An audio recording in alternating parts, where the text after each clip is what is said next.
Amajje ga museveni galabudde omuntu yenna aneetantala okwekalakaasa ku nsonga ya segirinya ne ssewanyana. Gwena gy'osinziira okuba nga weekuumidde ku omukutu ogwewaayo okuwa amawulire agaba gagenda maaso mu ggwanga lyattu Uganda. Tugamba mwattu ekyo kyokola okola ky'amaanyi era tugamba nti gwe omupya subscribinga onyige n'akadde osobole okuba nga update zonna ozifuna bulungi nnyo. Yes, embeera ekyagenda maaso mu ggwanga era nga embeera eno y'eyokuba nti segirinya baamuta ate ne baddamu ne bamukwata kw'otadde n'omukulu Alan Ssewanyana.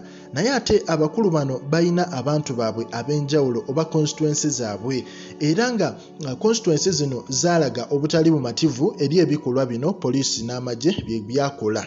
Naye ate mu mbeera eyo abaana basazeewo baagale okuteekawo okusinziira ku Enanga Fred Enanga omwogezi wa poliisi yavuddeyo n'akakasa nti bafunye information eraga nti waliwo bannabyabufuzi abamu abagezaako okuba nti bamobilizinga public okusobola okuba nga naddala ababodaboda groups ez'ababodaboda okusobola okuba nga zitandika okwekalakaasa ku nsonga ya segirinya n'omukulu Alan Ssewanyana.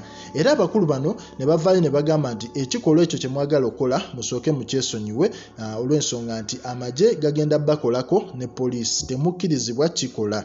Bali babakutte era emisango gyabwe ginaaba giwedde bajja kuvaayo. So mbeera eyo ne bateekawo okulabula olw'ensonga nti abantu bangi badde bavuddeyo ne balaga obutali bumativu bwabwe nga bagamba omukulu Segirinya Muhammad bino byonna bye bakola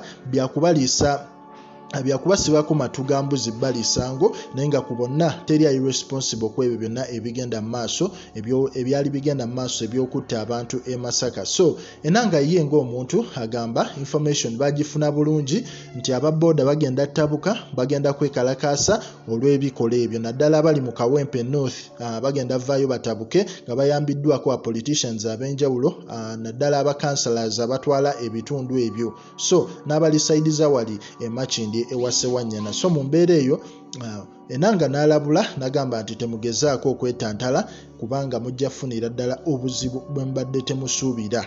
Anyways, ffe ku Prejan Media ffe tukuwa update zonna eziba zigenda maaso mu ggwanga Uganda. Omulimu gwo ku subscribinga onyige n'akadde update zino oleme kusubwa yadde n'emu.